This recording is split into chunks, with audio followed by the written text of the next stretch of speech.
వచ్చే పరిస్థితి వస్తుంది. నేను అందుకని వ్యవసాయ ఆధార పరిశ్రమలు రావాలి, ఫుడ్ ప్రాసెసింగ్ ఎక్కువ రావాలి, మనం పండించే పంటలు ప్రపంచం మొత్తం అమ్మాలి. ఇది అమ్మాలంటే లాజిస్టిక్స్ కూడా పర్మిట్ చేయాలి. అలాంటివన్నీ చేయడానికి ముందుకు పోతాం. ఎందుకంటే నీళ్లున్నాయి, ఇన్ఫ్రాస్ట్రక్చర్ ఉంది, బ్రహ్మాండంగా పనిచేసే రాయలసీమలో ఉండే ప్రజానీకం ఉన్నారు. మిమ్మల్ని ఉపయోగించుకుంటే ఇవన్నీ సాధ్యమని చెప్పి కూడా నేను మీకు తెలియజేస్తున్నా. అందుకనే ఈరోజు ఒకటే చెప్తున్నా, నేను ఇక్కడికి వచ్చింది మీలో ఒక బాధ్యత చెప్పడానికి వచ్చాను. ఆ బాధ్యత కూడా నీరు సంపద. నీళ్లుంటే సంపద సృష్టిస్తాం. నీళ్లు లేకపోతే ఎడారిగా ఉంటుంది.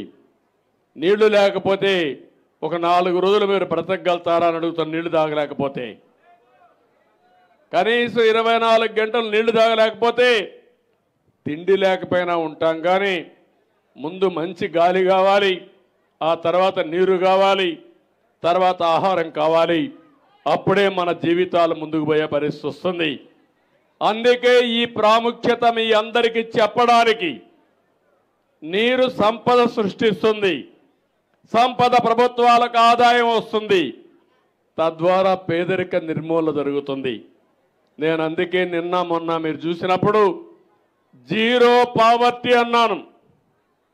పేదరికం లేని సమాజాన్ని ఏర్పాటు చేసుకోవాలి. ఒక పక్క సంక్షేమ కార్యక్రమాలు ఇవ్వాలి, ఇంకో పక్క అభివృద్ధి చేయాలి, మా తమ్ముళ్లకు ఉద్యోగాలు ఇవ్వాలి.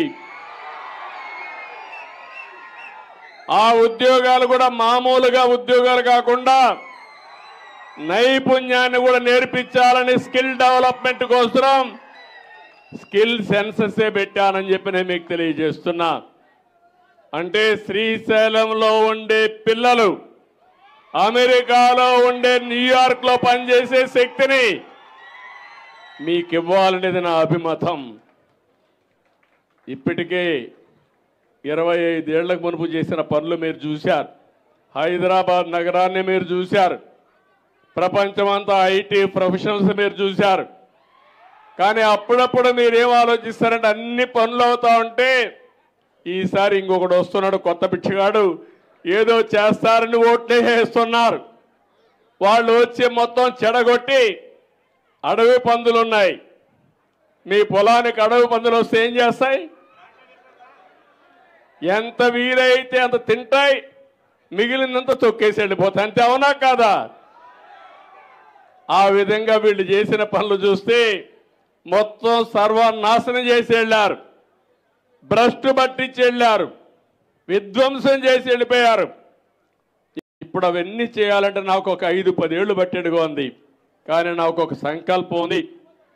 మా కూటమి కూడా మీరు చూస్తే నేను కానీ, పవన్ కళ్యాణ్ గారు కానీ, అటు నరేంద్ర మోడీ గారు కానీ అందరం కూడా ఒక దృఢ సంకల్పంతో ఉన్నాం.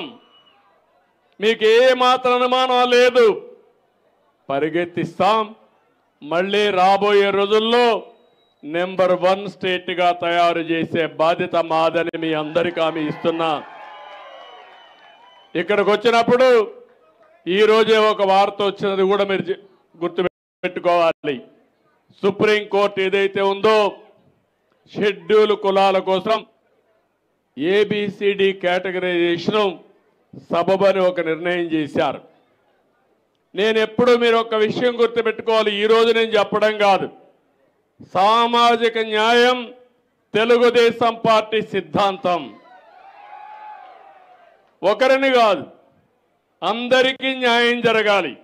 అందుకే 96-97లో రామచంద్రరావు కమిషన్ వేసి ఆర్థిక పరిస్థితులను అధ్యయనం చేసిన తర్వాత ఏబిసిడి కేటగరైజేషన్ నేనే తీసుకొచ్చా.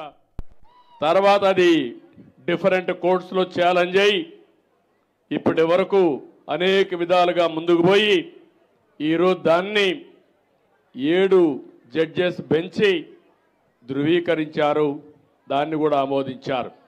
నేను ఒకటే మీ అందరినీ కోరుతున్నాను, జనాభా దామాషా ప్రకారం ప్రతి కులానికి, ప్రతి మతానికి, ప్రతి వర్గానికి న్యాయం చేయడం, తెలుగుదేశం పార్టీ సిద్ధాంతం అని కూడా మీకు తెలియజేస్తున్నా.